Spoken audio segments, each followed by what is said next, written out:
On a single day in 1950, a group of ordinary men walked into the most secure building in Boston and walked out with nearly $3 million. The building had time locks, alarms, and armed Brink's guards stationed at every level.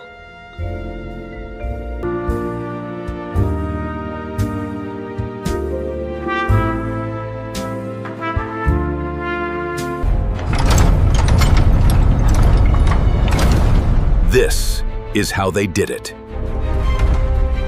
For 18 months, Tony Pino and his crew studied that building until they knew it better than the guards did. They broke into the building 11 times just to rehearse.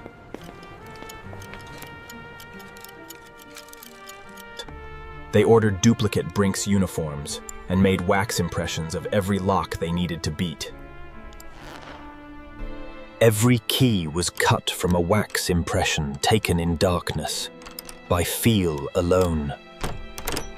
On the night of January 17, 1950, Boston was quiet. That was the point. 7 men in stolen uniforms and Halloween masks walked to the rear entrance at 7:10 p.m. Each key worked. All 5 doors. In sequence. Inside were payroll shipments for the Boston Navy Yard, warehouses, and factory workers across the city. In 17 minutes, they removed over $2,700,000. 30 minutes later, 5 Brink's employees were found bound and gagged. The FBI called it the crime of the century. They had almost no evidence. In an unprecedented daytime heist, the Brink's building was robbed of millions. Every newspaper in America ran the story. The crew read them over breakfast. The rules were simple. No one spends $1 for 6 years, until the statute of limitations expires. But discipline was the one thing thieves had never been good at. In 1955, one member was arrested for an unrelated robbery. Under pressure, he began to talk. The FBI had a name. They had a network. But they needed one more piece.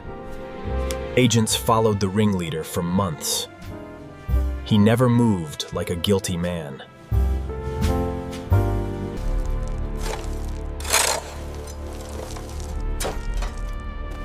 Then they found the truck.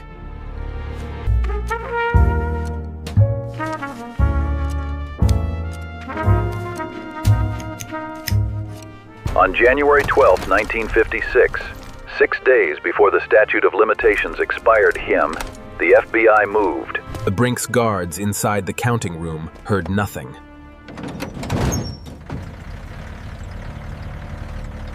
The ringleader was arrested on his front porch, still wearing his work apron. 8 men stood trial. The jury took just 3 hours. Each man received a sentence of life in prison.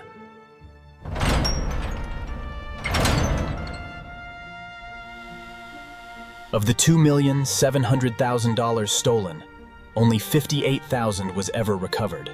The greatest heist in American history was solved not by a fingerprint, not by a camera, but by one man who could not keep a secret.